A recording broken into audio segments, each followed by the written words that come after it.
natatakot pag biglang dumating na mag-iisa kayo sa buhay? Siguro, kapag nakakaano rin kasi minsan kapag biglang darating sa buhay ba? Kapag mo, di ba, nag-iisa ka, tapos biglang darating sa'yo, lalo na kapag may trauma ka sa past mo, tapos bigla siyang darating na, tapos marirealize mo, ay nako, baka maulit na naman yung nangyari sa'yo in past, pag pinansin mo yung gano'n na, bigla siyang darating sa'yo. Pero, kayo ba may manood ng balita? Tanong lang. May ba kayo manood ng balita? Hindi masyado. Bigyan ko lang kayo ng mabilis lang na balita lang, no? Sabi kasi sa isang agency sa Pilipinas na tinatawag na Philippine Statistics Authority, dyan ang gagaling ating mga birth certificate, etc. Mahigit daw 38 million ang mga single na mga tao. Sabihin, mga walang asawa, nag-iisa, lahat-lahat na po. Kasama na po tayo lahat yan sa bilang na yan. Sa tingin nyo ba, nakaka-alarma ba yung pagdami ng mga taong single o mga nag-iisa? O sa tingin nyo, parang normal lang po yan? Siguro, normal lang naman din po yun.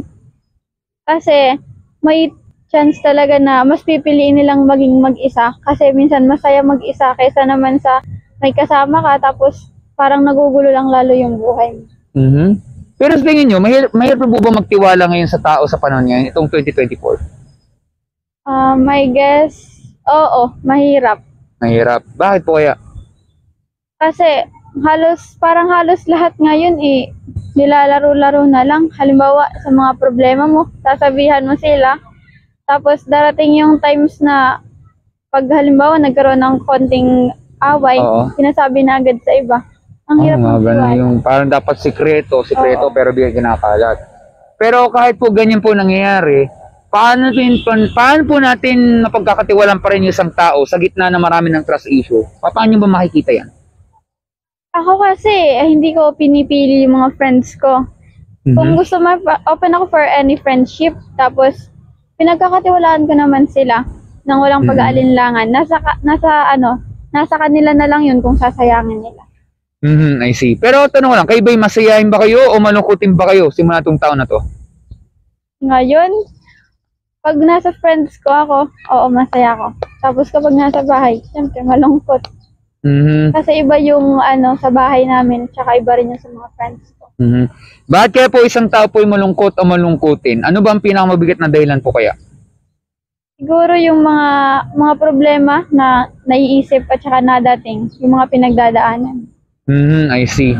Naniniwala kayo? Sabi ng maraming Pilipino po, kaya daw isang tao yung malungkot o malungkutin ay dahil wala po silang pera. Kayo ba naniniwala kung ba't malungkot isang Pilipino? Walang pera?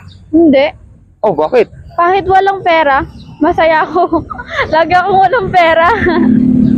Basta nasa Kasi gala. ang happiness, hindi naman nakadepende sa pera. Kahit walang pera, magiging masaya ka, di ba? Ang daming reason para sumaya.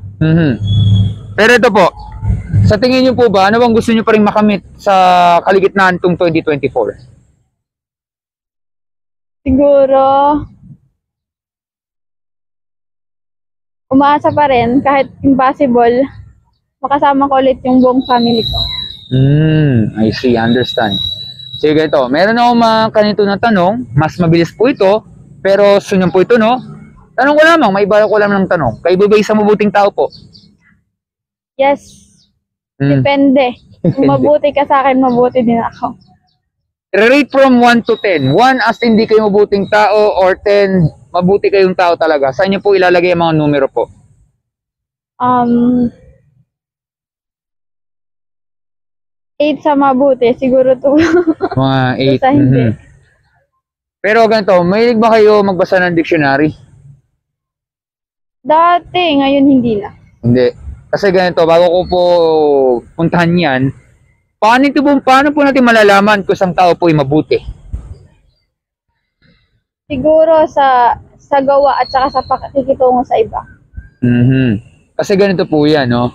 Sabi kasi sa dictionary or sa online man yan or kay Google, kung kayo nagsusearch nun, pag sinabi daw na good o mabuti sa dictionary, ibig sabihin daw po nun ay moral excellent o morally upright. Isimin daw ng moral ay ugali muna sa isang tao sa kanya sarili. Dapat walang ginagawang masama, walang ginagawang krimen, at wala daw sa sakta na tao kahit sanggol.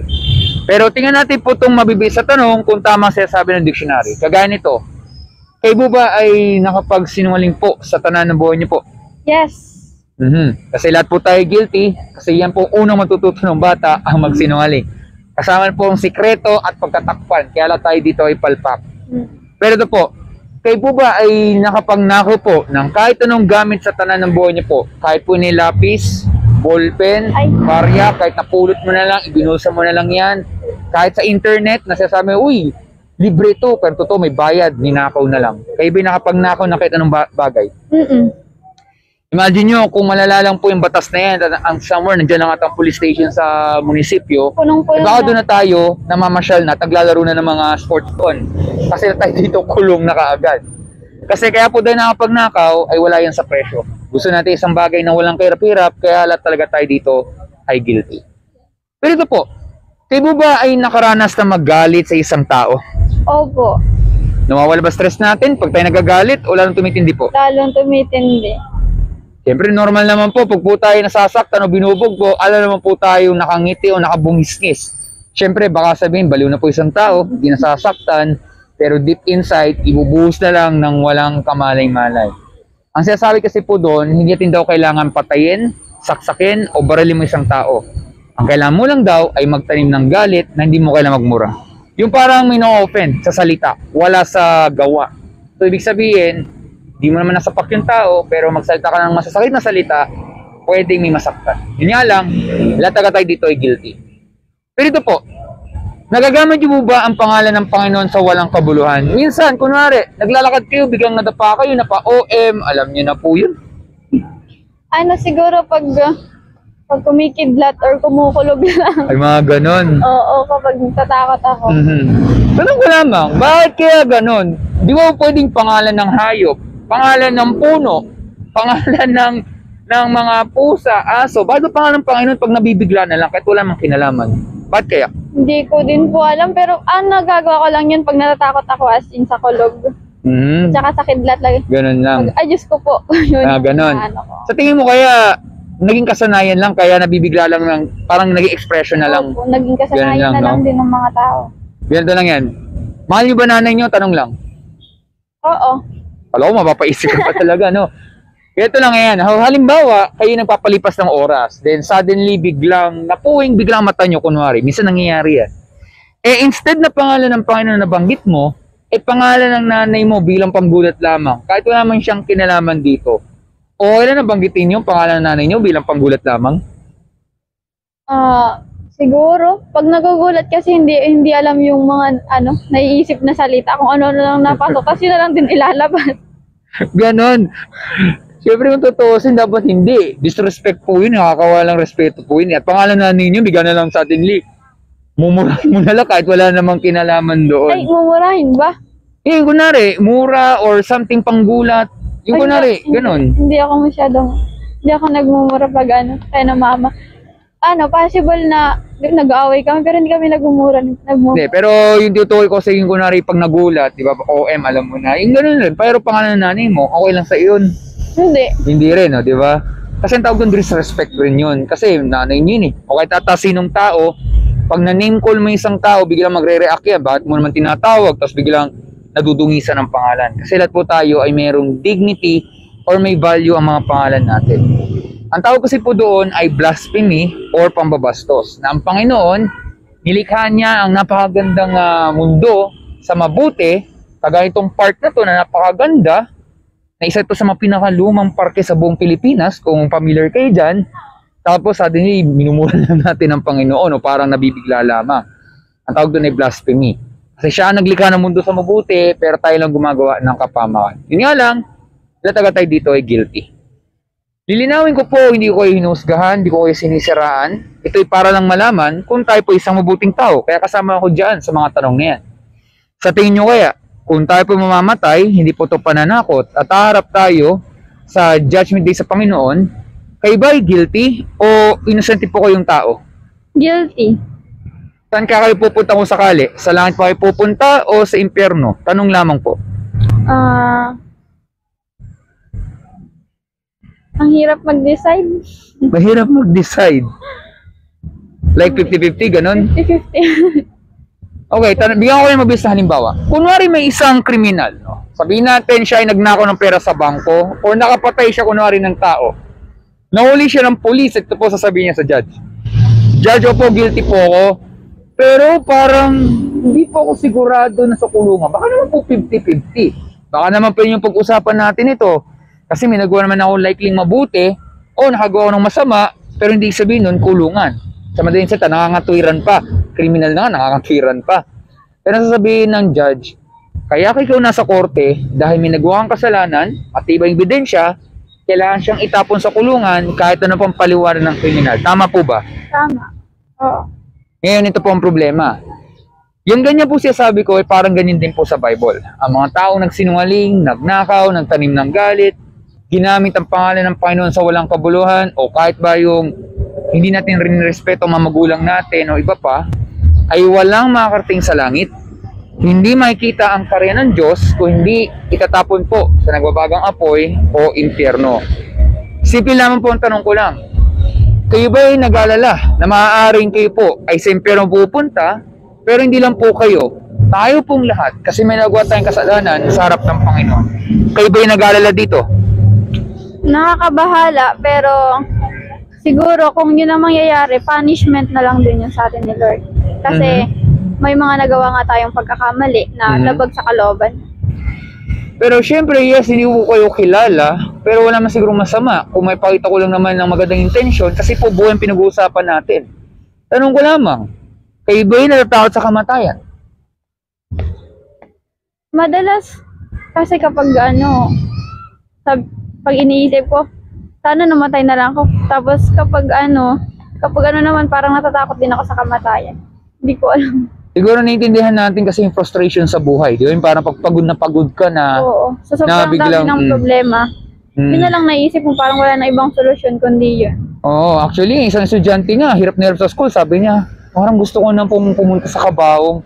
Sa tingin mo, seryoso sa pinagsasabi mo, pag nasa Kabaong, yung iba, tinesting nila sa Kabaong. Naiiyak sila kasi alam nilang ang hirap pala kapag ikaw yung nasa tinatawag na 6 feet under. Isabihin sa 6 na pulgada sa ilalim ng lupa, iba na ang pakiramdam mo pala doon. So, ang totoo, dapat talaga tayo mangamba kasi po buhay ang pinag-uusapan natin. E tanong ko lamang, mahal niyo ba sarili niyo? Oo. 100% sure? 101%. Okay, good. Kung narin nakagawa kayo ng kasalanan, still, mahal niyo pa rin sarili niyo? Oo. Mabuti po. Kasi bakit? Kayo yun. Alam namang magdadalawang isip ka pa. Sarili ko yun. No, kasi nga, may mga tao po magnagawang kasalanan, nawawala na po sila motivation, nadidepress at etc. Na minsan, tinutulungan mo na nga sila, ikaw pa ang binubuntuan ng galit. Tinutulungan ka na nga. Nagiging masama ka pa sa kanila. Oo. Kaya nakakalungkot kasi, hindi po tayo perfect. Pero pag tinagawa ng kasalanan, hindi ibig sabihin nun, wala na pong pag-asa. Kasi kaya ko po tinanong yan, maiksi po ang buhay po ng ating sa mundo na to. Huwag naman po sana, bigyan na lang pag-uwi nyo, bigyan na lang kayo makasagasaan. Huwag naman po sana, alam ko nag-iisa kayo dyan. Minsan sa panahon ngayon, iba na mga utak ng mga tao. Huwag naman po sana madami din po kayo doon. Ibig sabihin, sa Pilipinas po lamang, according sa report, maraming namamatay ng mga kabataan, kagaya parang edad nyo, hindi sa aksidente. Naglakad lang, nadamay lang sa gang war. Nadamay lamang, napagkamalan lang, napagbintangan lang, nadamay, mistaken identity. Imagine mo, pwedeng doon na kaagad ang expiration ng buhay po natin. Kaya dapat po tayo maging handa. Hindi para po kayo takutin, hindi para kayo ay gulo ng utak natin. Ito po ang realidad ng buhay. Na kung saan may liwanag, meron talagang kadiliman. Na nag-aabang talaga rin sa atin. Yun nga lang, bagamat nakakatakot po tayong kamatayan kasi lahat po tayo, pag namatay, ay i-judge ng Panginoon sa tinagawang kasalanan. Ang masakit nga lang dito, ay managwating kamalian o kasalanan, automatic, impyerno po tayo. Hindi lang po kayo, pati ako, lahat-lahat. Kaya ako tinatanggap ko yan. Kaya pag tinanong niyo po ako, mabuting tao, hindi. Mas masahol pa ako sa mga ginawa, siguro sa mga ginawa mo, ako mas masahol pa. Kasi automatic, guilty talaga lahat-lahat. Kaya ang justice ng Panginoon ay nasa atin. Impyerno pong bagsak. Pero meron pong solusyon dito, of course. Magbabago po lahat kapag narinig natin itong salita na to. Narinig mo salitang mercy, M-E-R-C-Y? Ano ba sa Tagalog nun? Awa ba yun? Tama, awa. Kayo ba yung lagi nanghingi ng awa? Opo. Always. Lalo na Always. ngayong times na to kasi sobrang daming problema talaga na dumating sa akin. Well, I understand po nito, no? Pero syempre, pag po tayo hihingi ng awa sa Panginoon, inaamin lang natin na tayo po ay mahina. Inaamin natin na humingi tayo ng tulong sa Kanya. At higit sa lahat, dumidepende po tayo sa Kanya. Ibig sabihin lang po nito ay pag tayo humingi ng mercy sa Kanya, alam ng Diyos na hindi natin kailangan puro sa sarili nating gawa. Kailangan natin ng tulong sa Kanya lamang. Kasi pag tayo humingi ng mercy sa Kanya, pwedeng magbago ang takbo ng mga kaso. Dahil ito po ang tanong. Ano ba ang ginawa ng Panginoon sa ating lahat upang hindi tayo itapon sa impyerno at tayo po ay makalis po sa Judgment Day? May naiisip po ba kayo? Siguro yung yung napanood ko, then yung time na siya yung nagbayad ng kasalanan natin, binayad niya yung sarili niyang buhay para sa kasalanan natin. So yun nga. Tayong lahat ay makasalanan, di lang sa Pilipinas, pati sa buong mundo. Tama po ba? Pero po ang ginawa po ng Panginoon sa Kristo, binuwi siya po yung kanyang buhay dahil gusto niya po magmalasakit sa lahat-lahat. Wala siyang ginagawang masama, gusto na niyang tumulong, hindi lang sa inyo, sa ating lahat. Pero may mga tao na ayaw ng katotohanan, ayaw nila may nagmamalasakit at gusto nilang patayin ng isang taong hindi sumasang-ayon sa kanilang pananaw. Yan yung dahilan kung ba't si Jesus ay pinako sa krus, namatay siya sa krus ng Kalbaryo, namatay at siya ay nabuhay sa pangatlong araw bilang hudyat na natalo pong kasalanan, natalo pong kasamaan at meron pong buhay na walang hanggan. Dahil si Jesus kasi hindi lang siya tao, siya rin yung Diyos na alam niya ang pagbabahagi ng katotohanan ay kapalit ay kanyang buhay. Yun nga lang po, ang kaligtasan ay nasa biyaya ng Panginoon, wala sa ating mabuting gawa. Pero may dalawang bago para makamit yan. Una, narinig mo yung salitang repentance? First time lang? Pag sinabi natin repentance ay pagsisisi sa kasalanan. Parang sa sakit. Di ba gusto niyo laging gumaling pag kayo nagkakasakit? Sa tingin niyo, kung kayo nilalagnat, makakapunta pa kayo dito sa parking na to? Hindi. Bakit? Nakakapanghina kasi.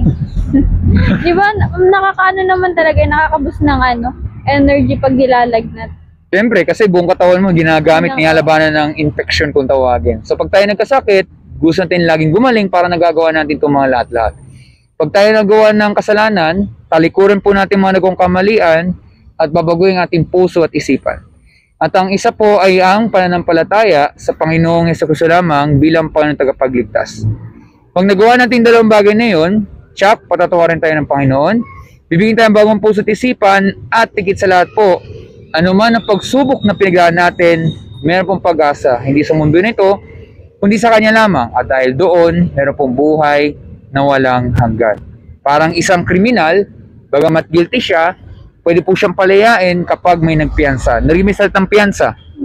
So yan yung dahilan kung bakit wala sa ating mga mabuting gawa ang kalayaan, kundi nasa biyaya ng Panginoon. Pag nagawa natin yun, meron pong buhay na walang hanggan. So ito na lang po yung ilan sa mga katanungan bago po umalis. Pero ito po, sa tingin nyo, nagsasabi kaya ako ng totoo sa ating napag-usapan po? Oo, kasi narinig ko na rin yung ibang words na sinabi mo sa salita ng Diyos. Actually, dati rin akong nagsisimba. Halos parang lahat ng ng church na puntahan ko. Oo. Palipat-lipat kami kasi alam mo yung ugali ng yung nagsisimba tapos yung mga ugali nila ganun pa rin. Parang hindi naman nakaayon sa ng Diyos. I understand, no? Pero sa tingin nyo, pag-iisipan nyo po ba ating napag-usapan po? Siguro. Kayo ba nagbabasa ng Bible araw-araw? Tanong lang. Hindi po. Madalang lang. Pero nabubuklat nyo naman. Opo. Kasi ganito lang yun eh. Di ba pag kayo nagugutom, kakain po kayo, tama po ba? O, halimbawa, kunwari, sarado lahat ang mga pagkain dito, mga tindahan sa paligid na to, at ang bukas lamang ay convenience store dun sa malapit. Hindi ko na babanggitin, alam nyo na po yun. Tatakbo kayo, bibili kayong pagkain kasi alam nyo gutom na kayo, tama po ba? Sana po, ganun din po sana kung sa Bible. Sana mabasa natin ang kanyang salita araw-araw kasi yan yung kanyang salita para po tayo ay gabayan at hindi tayo mapahama. Pag tayo kumakain, iniiwasan po natin magkasakit. Pag tayo nakagawa ng mga kasalanan, talikuran po natin lahat-lahat. Pag tayo ay kailangan natin ng kanyang salita, kailangan natin basahin ang kanyang salita para hindi po tayo mapahamak. So physical, pagkain, spiritual, kanyang salita. Na kung saan, ay pag nagawa natin yun, yan yung dahilan kung ba't tayo dito sa mundo. Para makilala natin Panginoon at siya malugod natin habang buhay. Ang bad news, lahat po tayo guilty, lahat po tayo ay sa impyerno itatapon. Yan ang justice ng Panginoon sa ating lahat. Kaya automatic, guilty talaga tayo. Pero, maraming po maliligtas. Hindi dahil sila yung mabuting tao, kundi mabuti po ang Diyos. Sa pagsisisi sa kasalanan at sa panampalataya sa Panginoong Yesu lamang, sila yung maliligtas dahil yung sabihan ng Panginoon. At dahil doon, meron pong buhay na walang hanggan. So, maraming salamat po dito sa oras na to. Meron ba yung katanungan po? Wala na po. Kung wala na po yung katanungan, maraming salamat po at mag-ingat rin po kayo. God bless po. God bless din po.